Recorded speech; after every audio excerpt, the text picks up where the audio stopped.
மக்களவை தேர்தல் தேதி அறிவித்த பிறகு கூட்டணி குறித்து அறிவிக்கப்படும் என அதிமுக பொதுச் செயலாளர் எடப்பாடி கே பழனிசாமி தெரிவித்துள்ளார். மதுரை விமான நிலையத்தில் செய்தியாளர்களை சந்தித்த அவர், மதுரையில் டைடல் பார்க் அமைக்கப்படும் என்று விடிய அரசு அறிவித்து 2 ஆண்டுகள் ஆகியும் இதுவரை அமைக்கவில்லை என்றார். மதுரை மெட்ரோ ரயில் திட்டம் வெறும் அறிவிப்போடு நிற்கிறது எனவும் அவர் குற்றம் சாட்டினார். திமுக ஆட்சிக்கு வந்து 3 ஆண்டு ஆகப்போகுது. 2 ஆண்டுக்கு முந்தைய டைட்டில் பார்க் 600 கோடியில் அமைக்கப்படும் சொன்னாங்க. அதுக்கு எந்த நிதியும் ஒதுக்கலை, அதுக்குண்டான பணியும் துவங்கலை. மதுரை மெட்ரோ ரயில் திட்டம் இன்றைக்கு அறிவித்தாங்க, ஆனால் அந்த அறிவிப்போடு நிற்குது. அதற்குண்டான பூர்வாங்க பணி எதுவுமே செயல்படுத்த நிதியோ மற்ற எதுவும் ஒதுக்கலை. தொடர்ந்து பேசிய கழக பொதுச் செயலாளர், மதுரையில் அதிமுக அரசால் கொண்டுவரப்பட்ட பல்வேறு திட்டங்களை திமுக அரசு கிடப்பில் போட்டுள்ளதாக கூறினார். திராவிட முன்னேற்ற கழக ஆட்சியில் அறிவித்தோடு சரி, மதுரை மாவட்டத்துக்குன்னு எந்த பணியும் வரல.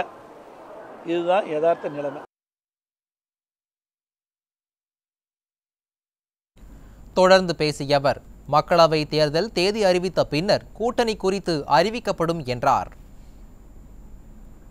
பொறுத்திருந்து பாருங்கள், இன்னும் தேர்தல் அறிவிக்கவில்லை. தேர்தல் அறிவித்த பிறகுதான் கூட்டணி முழுமையாக பெறும்.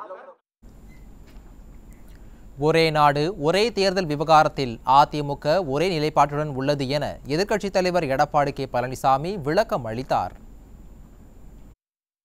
அதாவது எங்களுடைய கருத்தை தெரிவிச்சிட்டோம், அப்படித்தான் சொல்லியிருக்கிறோம். நல்லா படிச்சு பாருங்க.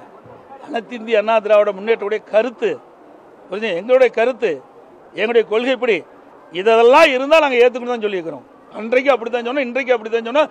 அதன் அடிப்படையில் தான் நாங்கள் அந்த கருத்து கேட்குற நிதிக்கு கமிட்டிக்கு அனுப்பிச்சிருக்கிறோம். அதைத்தான் நாங்கள் சொன்னோம்.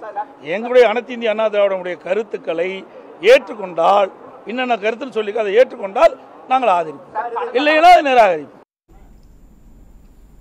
2021 தேர்தலின் போது சொற்ப வாக்குகள் வித்தியாசத்திலேயே திமுக வெற்றி பெற்றது என எதிர்க்கட்சித் தலைவர் எடப்பாடி கே பழனிசாமி தெரிவித்தார்.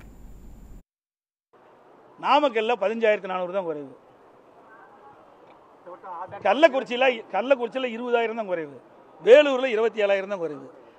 இதெல்லாம் எப்பன்னா 2021 சட்டமன்ற பொதுத் தேர்தலும் போது 10 ஆண்டு காலம் நாங்கள் ஆட்சியில் இருந்தோம். பல்வேறு விமர்சனங்களை செஞ்சாங்க.